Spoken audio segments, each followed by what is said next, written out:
Keith, so dude, this is exciting for me to have you sitting in these chairs. You and I have had many conversations. I feel like I've learned a lot being around you. I feel like we've had similar backgrounds in that we both grew up in the South. We both went through a lot of the rudimental stuff. We both have listened to a lot of the same records. We both have a lot of the same influences, but we do different things. And we often talk about it late at night, so I feel let's talk about it here where we can capture some of that and maybe share some of that with other people who might be interested in what we might have to talk about. Oh, man. Well, I'm delighted to be here, man. Thanks for having me. Yeah, man. Very cool. What a great space. This is awesome. Thanks. Yeah. So cool. You know, it's funny. It's like I really got inspired to kind of make this space more happening once I went and hung out at Paul Cooper's house. For the people who might be watching, Paul Cooper is the head of the Gretsch factory, and he is the most passionate person I've ever met about Gretsch drums. Yeah, he's incredible. We were just hanging last night at the dinner, man. He's so great. Yeah. And so he's our man there at the Gretsch factory. He's awesome. He's made every Gretsch drum that I haven't bought off of eBay. every drum that's not a vintage drum that I've bought, he's made for me and for you. And when you go to his house, man, he's got this loft in his house. It's got 4 kits set up. One of them is a 1948 Gretsch broadcaster, and another one's like a 49, and he's got like a little bebop kit. And so I wanted to create a space that was like, when you walk in, you just want to play, you want to sit, talk, hang out. I dig the chairs too, man. Right? They're comfy, right? It really is. It's great. Yeah. For me, coming up and studying all the rudimental stuff, it was a real process for me to loosen up, especially going from the rudimental stuff, trying to learn how to play New Orleans second line. So coming from, for me, I had Marty Hurley as an instructor who was, very regimented, very my way or the highway. And Marty was great for the fundamental stuff that I learned, and I feel like I wouldn't be where I am if it wasn't for his teachings. But then I fell in love with Johnny Vodostage, like who is the loosest of the loosest. And so it was two different ends of the spectrum. And for me, coming from high school going into college, I really had to concentrate on loosening up. So I mean, my first thing I want to talk to you about is, was it a thing that you really had to work on to loosen up on the kit, coming from as much rudimental stuff that you did, playing on the line at North Texas? Is it something you had to consciously work on, or is it something that organically developed? I had to work on it, and then it organically developed into whatever it's become now, obviously. But I mean, the reason I was in the drum line at North Texas was because when I auditioned, I guess I was more attracted to them as a rudimental player than I was a jazz drummer. I was coming from more, I was just coming out of high school, and in the South, I mean, the marching bands are huge with the football, and it's part of the culture there. So that was a big part of my upbringing, is all the rudimental stuff and applying it to the drum set. But I didn't realize how that was. I mean, obviously that's not going to work with the looser feel, and studying jazz at North Texas, I didn't have that yet. So they're like, well, let's put him in the snare line. I got like a drum line scholarship at first. Wow. So because I was pretty limited playing straight ahead, it wasn't my thing. Yeah. I was coming from more everything else that I loved, at the time. Just more groove-oriented stuff, and I was getting really heavily into fusion music, but not really bebop straight-ahead stuff. It was new to me, and that's the reason I chose North Texas, was to get more involved in that music and figure out what that was. And so that changed everything. Talk about your teacher in high school. Like, how did you get? Because I mean, your rudimental stuff is killing, right? But I mean, we both know that takes a lot of work. I mean, it takes a lot of focus. You really have to decide to apply yourself to that. So what made you apply yourself to that in high school?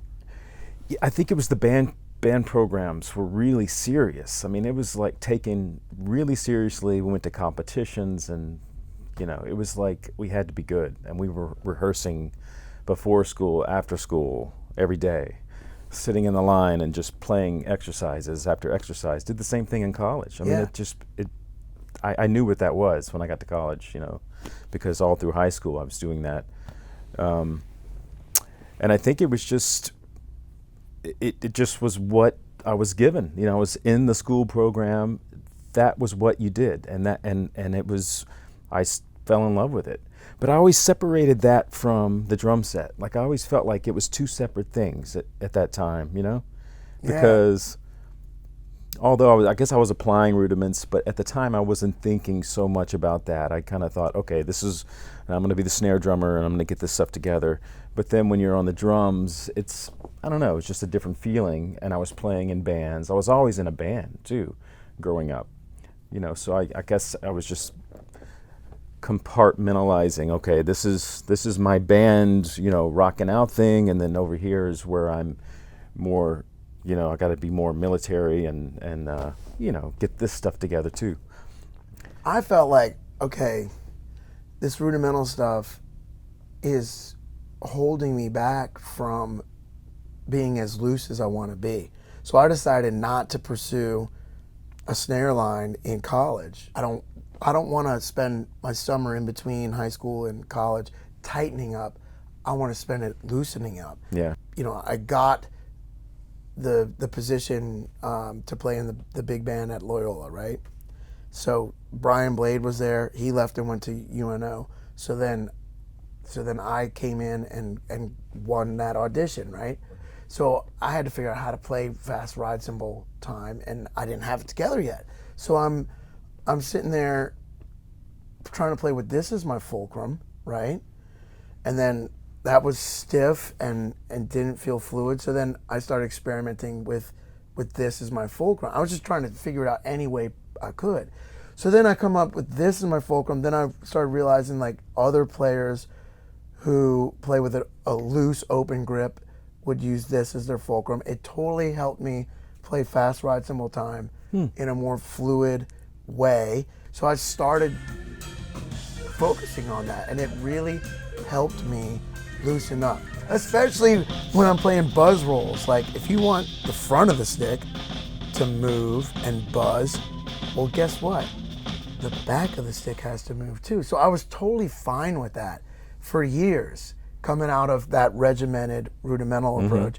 And I would just let my hands, and I would go back and see Marty, and I would play for him. He's like, what are you trying to do? Win an ugly hands competition?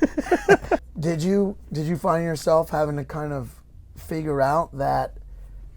Yeah, well, you bring up so many things that come to mind. I mean, I was also playing timpani in school, in the symphonic band, and there again, it was very serious, and we, went to competitions, and it was like, I wanted to learn how to play it right, and some of my fellow students that I went to school with, I remember a guy named Trey Norsworthy that was a year ahead of me, and he showed me the French grip, and that just stuck on the timpani, this whole finger thing, and that was a big difference from, playing with the palm facing down and more wrist oriented stuff. I got away from playing wrist so much, it was more of opening up the hand, instead of gripping the stick, and it just kind of morphed into this thing where the same thing, my fingers are coming off, and people even say now my pinky is like, falling off the stick, and so it doesn't matter to me anymore. Yeah. But I think that for me, the stick has to move like this, and you're restricted if you're holding on, and right. I don't feel like I have as much throw, because I feel this. I want to feel the rebound from studying with Ed Sof at North Texas, which was incredible. Yeah. Life-changing experience. Yeah. He taught the molar technique, so I kind of took the molar along with that French grip thing in the right hand, So the stick is kind of rotating this way. And I think with you using this as the fulcrum, the same idea applies, right? Because the stick has more there's more room for it to move. Exactly, without doing this Yeah. as much. And I've finally gotten to a place where I feel like my hands and my fingers are just here to keep the stick from flying away. Right. But I don't want my hands and my fingers to get in the way Yeah. of letting the stick do what it needs to do to create the music. So the point that I've been trying to share with my students is trying to get to the point where you're letting it happen over trying to make it happen. Yeah, you stiffen up, and that's the tight thing, right? Yeah. It can cause tightness if you're thinking too much. Yeah. No, you're right on it. I think all that care, wanting it to be good is great. You want it to be great, and you can tell when a player wants it to be great, and that's important.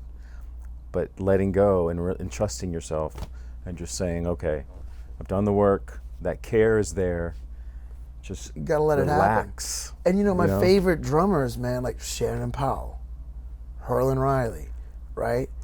These guys, you go watch them play, man, if Shannon misses something or drops a stick, man, he's laughing his ass off. He's exuding joy, and he's making everybody in the room feel joy.